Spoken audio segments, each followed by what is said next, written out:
সুপ্রিয় বন্ধুরা কেমন আছেন? আশা করি ভালো আছেন। আলহামদুলিল্লাহ আমি ভালো আছি।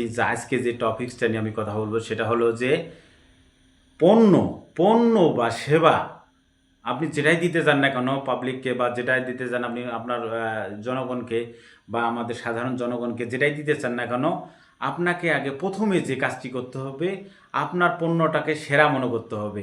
এই পণ্যটাকে সেরা তখনই মনে করবেন যখন পণ্যটা সম্পর্কে আপনি রিসার্চ করবেন, গবেষণা করবেন। এই পণ্যটা কেমনে তৈরি হলো, কেমনে কতটুকু ওজন, কতটুকু মূল্য, কতটুকু আপনার মানে সাইজ, এই বিষয়গুলো যখন আপনি সমস্ত কিছু নলেজ রাখবেন তখন আপনি প্রোডাক্টটাকে ব্যবহার করবেন অথবা খাবেন।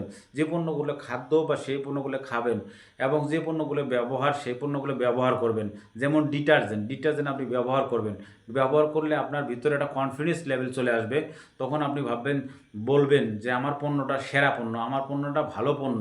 তখন আপনি যখন সেরা, এমনকি আপনার সেলসম্যান ভাই স্মার্ট হতে গেলে আপনাকে শুধু চেহারা সুন্দর হতে হবে, তারপরে আপনাকে ফর্সা হতে হবে, লম্বা হতে হবে, টল ফিগার হতে হবে, এরকম নয়। আপনাকে স্মার্ট হতে হবে এবং সবচেয়ে বড় জিনিসটা হলো আপনাকে সেরা ভাবতে হবে। সবসময় আপনাকে সেরাদের সেরা ভাবতে হবে।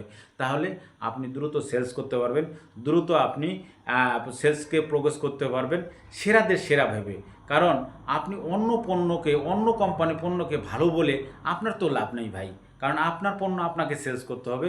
সেক্ষেত্রে আপনাকে অবশ্যই যে জিনিসটা ফলো করতে হবে সেটা হলো যে আপনার পণ্যকে আপনি সেরা ভাবতে হবে। আপনি সেরা সেলসম্যান, আপনাকে পরিশ্রম করতে হবে। তাহলে আপনি একজন সেরা সেলসম্যান হবেন। আশা করি বুঝতে পারছেন। ধন্যবাদ।